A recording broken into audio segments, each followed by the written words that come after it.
Estábamos en la Guerra Fría, es decir, en la guerra que se desencadenó con la paz de la Segunda Guerra Mundial. Suele pasar con tanta frecuencia que lo que trae la paz es más guerra, cuando la paz se hace mal. ¿Qué trajo la paz del Tratado de Versalles con la que terminó la Primera Guerra Mundial? No trajo sino la Segunda Guerra Mundial, esa bobaíta, una paz que se pactó mal con Alemania, que le dejó un sentimiento de revancha y de desquite inmenso que condujo a que Hitler pudiera dominar a Alemania y lanzarla a la Segunda Guerra Mundial. ¿Y qué trajo la Segunda Guerra Mundial? No trajo sino la Guerra Fría, nada más que eso, porque el mundo declaró prócer de la humanidad a Stalin. Pero, por Dios, ¿por qué no conocemos la historia? ¿Por qué la tenemos que repetir? Entre Stalin y Timochenko hay diferencias de magnitud y de orden, pero son igualmente bandidos. Y entonces Stalin quedó consagrado como héroe de la humanidad y se le permitió que avanzara con sus ejércitos victoriosos, armados por Occidente, financiados por Occidente, hasta la Europa oriental. Y se tomó medio país y armó lo que llamó Winston Churchill en un discurso memorable pronunciado en los Estados Unidos, el telón de acero o la cortina de hierro, como ustedes quieran. Y se desencadenó la Guerra Fría, que fue una guerra de posiciones, una guerra de estrategias, donde se mostraban los dientes y de tarde en tarde se daban golpes por intermedio de terceros. Y así estalló la Guerra de Corea. Rusia lanzó a la China, que era un pueblo hambriento, un pueblo que no tenía nada, sino una inmensa cantidad de gente que sobraba, la armó para caer sobre Corea y para tomarse a Corea y a través de Corea todo el sudeste asiático.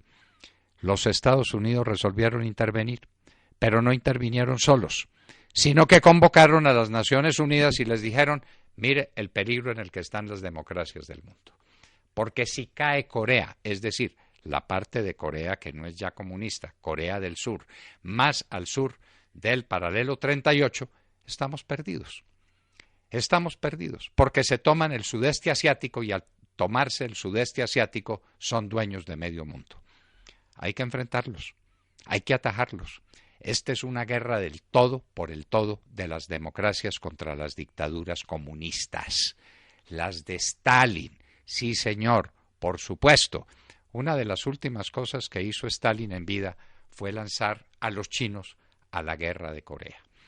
Pues la ONU respondió y declaró la guerra.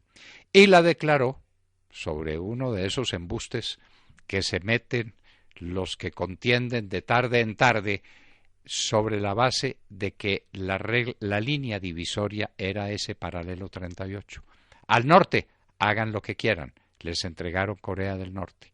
Al sur, no la toque, vamos a defender a Corea del Sur. Y la ONU aceptó la guerra. Fueron las tropas americanas a batirse y fueron tropas de algunos países del mundo que apoyaron el mandato de la ONU, entre ellos Colombia. Y Colombia fue a la guerra de Corea. Sí, amigos jóvenes que me escuchan, Colombia combatió en la guerra de Corea bajo las banderas de la ONU para enfrentar el comunismo internacional promovido por Stalin y manejado a través de los chinos, que se lanzaron sobre Corea para tomarse todo el sudeste asiático. El batallón de Colombia se batió heroicamente, el batallón Colombia, que así se llamó. Unos muchachos campesinos salidos de la guerra en el Tolima, de la guerra, entre comillas, ya estaban apareciendo los grupos guerrilleros. Ese era el bautizo de fuego que tenían estos hombres y se fueron a combatir a Corea. Dijo de ellos un general americano: lo último que me faltaba ver en materia de guerras era un soldado colombiano combatiente. ¿Allá qué pasó?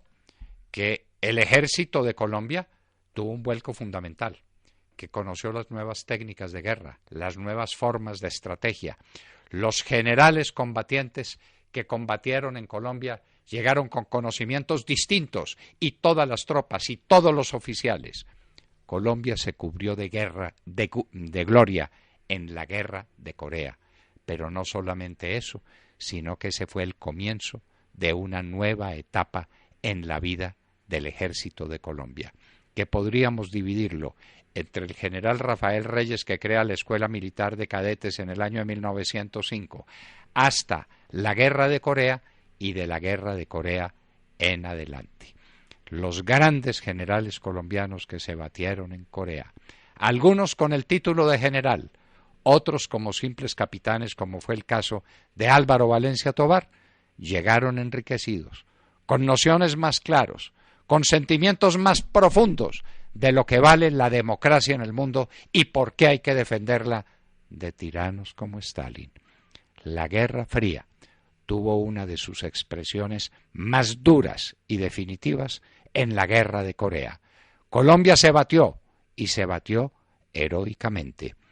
Por ahí ustedes pueden ver una pagoda que Corea nos regaló y un sentimiento de gratitud que los coreanos del sur mantienen sobre la manera como los colombianos se batieron en su patria para defender su democracia, su libertad y su futuro.